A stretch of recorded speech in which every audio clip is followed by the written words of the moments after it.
Hello, everybody. My name is Jim Kaskade, and I'm the CEO of Conversica. And I'm really excited to be able to speak with Kevin here, who is from Oracle, telling us about how he and his firm accelerated revenue using intelligent virtual assistants. And it's really an incredible time right now where we as a company, we believe that the world's becoming more and more digital, but even more so because of COVID, where businesses are struggling to service their digital natives, and in those digital natives, growing need for personalized and customized experiences.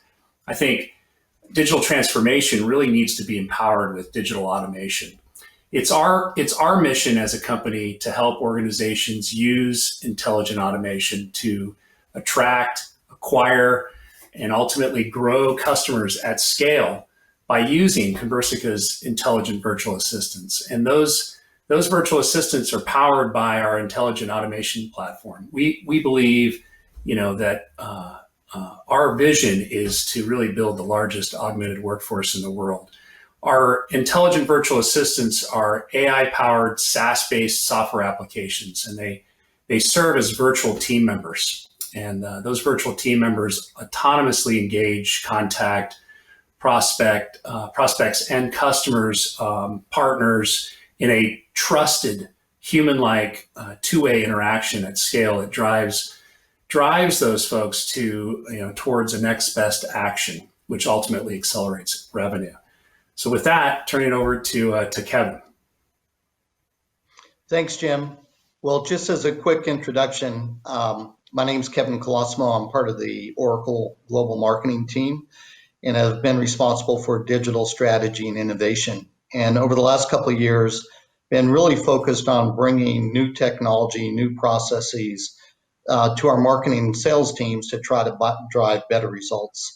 And one of those initiatives has been to deploy Conversica virtual assistants in that effort. So I'm really excited to be here and to join you, Jim. Yeah, thank you, Kevin. So to give the audience maybe a little bit deeper view into who you are, tell us something that the audience, maybe even your closest colleagues don't know about. What kind of secrets do you have?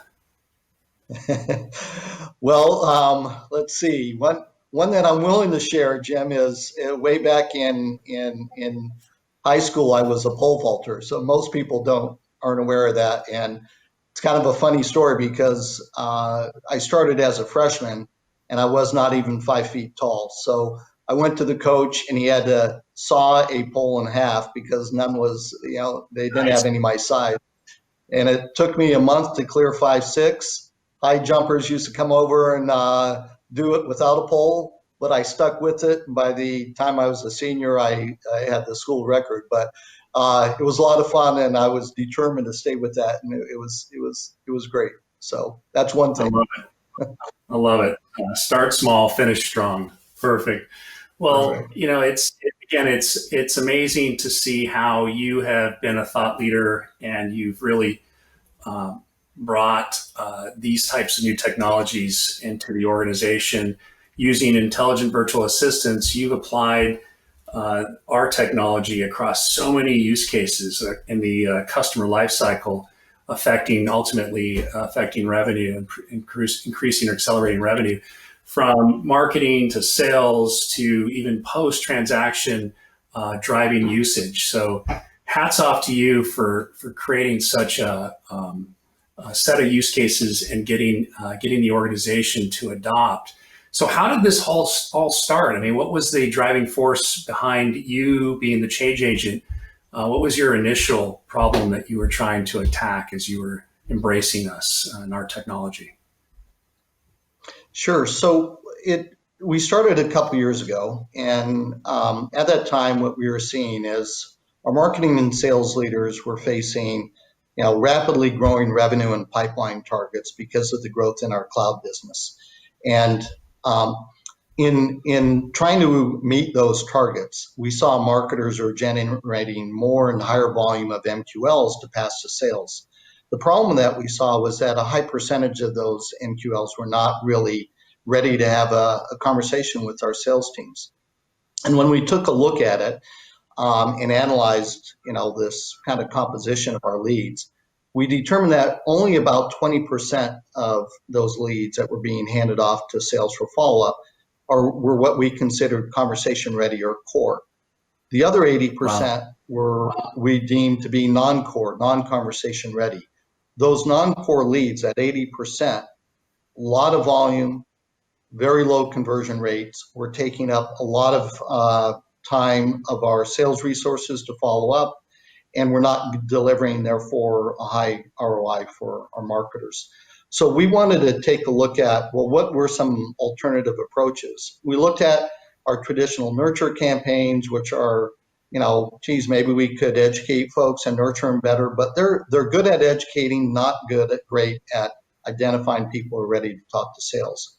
We looked at lead scoring models, but sometimes, even though we're really improving our lead scoring models, just because a lead looks like another converting lead doesn't mean that that individual is ready to talk to sales. So we decided to try something new, and that was, could we augment our human capital, our sales teams, with virtual assistants from Conversica, where we could identify and generate more core leads, conversation-ready leads at scale, and in fact, even convert some of those non-core leads really into core. So that was really the impetus, was to see, can we drive more core leads using virtual assistants? That's amazing. I mean, 80% of your opportunities not conversation ready, yet the human workforce has to spend time following up on those, and that really is inefficient. And being able to turn that into effectively, their time is spent 100% on conversation ready is phenomenal.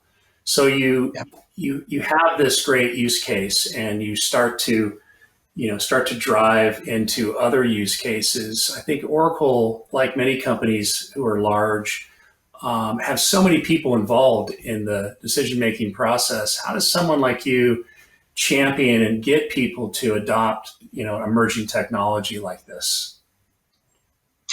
Yeah, it's, and as you said, Jim, I think especially at a large company the size of Oracle, it is hard to build up the right support to drive innovation and change. So what we did was we started small with, and really there were three, principles. The first was, let's identify a small set of executives who are excited about what we're doing, who are invested in what that positive outcome would be, who are willing to take a risk, and who could understand that, hey, with new things, there's going to be learnings and so on.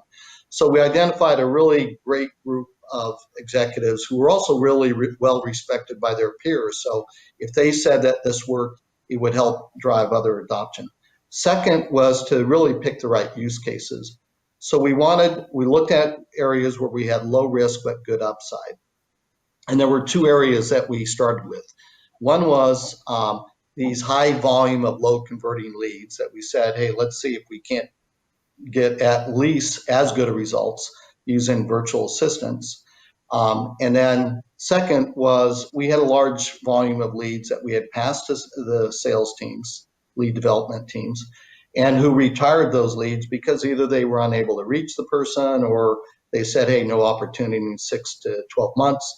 And so those were use cases where we felt, hey, we can drive some good impact, low risk. The third was really to rethink how we approach messaging, and especially using a virtual assistant, knowing that we had an opportunity to have kind of a very human-like exchange using Conversica virtual assistants. But we wanted to shift the tone from one of being kind of selling to really being helping, and having a virtual assistant be able to provide a compelling reason to someone that was a relevant message, but a compelling reason to say, yes, I'd be happy to talk with your solution experts. So those were three things that were really important in the pilot. And that pilot program was super successful, and it gave us the right to have an expansion conversation, to invest more in looking at other use cases as well. And as you mentioned, one of the things that we felt was really important, or was really exciting, was the fact that we could use virtual assistants on kind of both the pre-purchase side of the customer lifecycle as well as the post-purchase.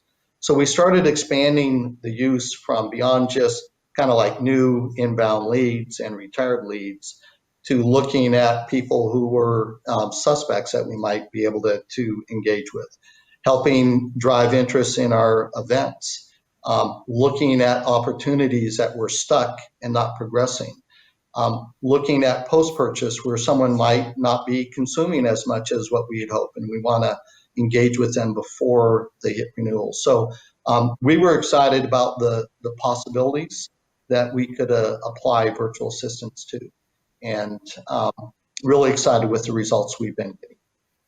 That's great. I love the start small, earn the right to expand within the organization, picking the right problem and getting the right sponsorship from those that trust you, and that they're going to evangelize the success. That makes sense. So you mentioned the success. So tell us a little bit about the results. What were the outcomes at the beginning or today in your steady state? What are you seeing in terms of opportunity to create impact? Sure. Well, one of the things that we look at is what type of return on investment we're getting in terms of pipeline impact. And we're really pleased with the results. We're seeing 140, 150 to 1 in terms of investment to driving pipeline. The second area was I mentioned about using virtual assistants with high volume, low converting leads.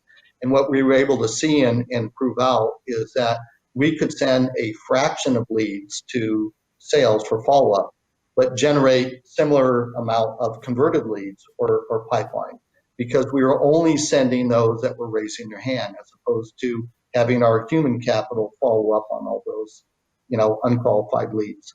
So that was a big win for us. The third area was I mentioned about the retired leads, and we wanted to see whether we could get better results in our traditional nurture campaigns. And what we've seen is that a 5 times improvement. When you look at the number of contacts that we have to message per converted lead, we're 5 times more effective using virtual assistants than we do with our traditional nurtures. So those are 3 examples of really solid results that have given us that opportunity, as you mentioned, to continue to expand, Jim. That's amazing. Again, hats off to you for being such a thought leader. I mean, 150x ROI is phenomenal. And I think you must have much happier sales teams who are, working on the leads that are, conversation ready, and whether they're getting the same conversion or maybe better because they're focused. A lot of that extra effort, that wasted effort now can be essentially digitized. So digital meets digital. And again, as we see more and more people going from offline to online during times like COVID, or generally as people become more digitally transformed, I think you're going to have to use digital to service that growing, digital touch. So again, great to see such a thought leader approach. So given that and the use cases that you've described, I mean, what's next? What are you going to do with intelligent virtual assistants now that you have this baseline of success? Well, yeah, there's a couple of things that I can share. One, we're expanding the different regions that are using Conversica virtual assistants. We're just about ready to go live in Latin America. We're expanding in APAC and in EMEA. We're also looking at using it to further drive consumption and trial conversions. And then a third area that I'm really excited about is, as you mentioned, so much of activity now is digital, that we are introducing some new automated use cases where we're pulling in data from intent data providers, whether that's folks like Bombara or peer review sites like G2 and Trust Radius and Gartner Digital Markets, and looking at that activity, combining that with our predictive analytics models to identify who are the best accounts showing activity on topics and solutions that we care about, finding the best contacts at those accounts, and then connecting those to relevant messages that we can deliver via our virtual assistants. So now we have an opportunity to get greater ROI from our investment in these third-party data sources by really reaching out in a very effective automated basis to identify who's either ready to talk to our sales teams or who might be interested in just receiving more information. But now we can do this at scale, and I'm really excited about the possibilities from that. I love it. I love it. Again, hats off to you for being, such a thought leader. I think intelligent virtual assistants, is emerging category. I think a lot of companies, are beginning to dip their toes into to leveraging digital to kind of meet the digital demand. You've applied, automation around pre-event engagement and registration. You've applied it to this response and follow-up set of use cases, the retired leads that you're re-engaging, prospect outreach, pipeline progression, and driving usage. It's just, it's a great example of taking and applying automation across the entire customer lifecycle and journey.